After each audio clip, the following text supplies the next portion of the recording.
Chicago juda kok siloi lukurokni khatum phlarmani tabuk ayam phasingono thangai lukubuskango milike kok narjak TPF ni ojama patol koina jamatia Jongmari sampoi phage butar rok simia thungkrung botol bai gdaljak adung rokbo botol sulaimani gathamani mangfli kasao abohana 20 March kokti salabo kasaka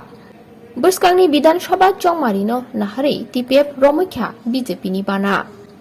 Robindra Shotobasiki Bobani Nokhlawa Songjakha Gathalaima Panda Hasteni Montrakara Biplop Kumar Dev Montrakara Yakso Jishnu Deporma Kendroni Montrijuk Protima Hampumi Lamsuka TPF ni Ojama Patol Koina Jomatiati TPF ni बदलना 13 जून से TPF form हुआ है ना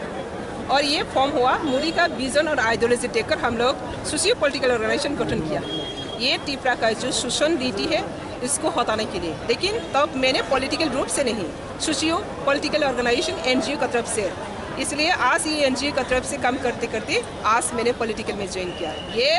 आज का नया नहीं है ये कदम 2014 से शुरू हुआ है देखो मेरा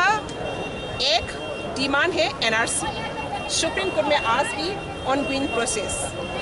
तो पॉलिटिकल में जब भी कुछ भी हम लोग कुछ कह देता है लेकिन ये पॉलिटिकल लैंग्वेज में और लीगलिटी लैंग्वेज में ये पॉलिटिकल में कभी कभी जुड़ता है और छुपता भी है तो आज मैंने देखा त्रिपुरा में जितना भी जो चीफ मिनिस्टर हुआ इसका अंदर में सबसे बिप्लब जी ने ऑनेस्टली जो त्रिपुरा का सार्विक जो उन्नति के लिए काम कर रहे हैं उसका हम लोग बहुत प्राउड है तो इसलिए आज सिर्फ बिप्लब जी को देखकर नहीं भारतीय जनता पार्टी मोदी जी अमित शाह जी और हेमंत बिश्व शर्मा जी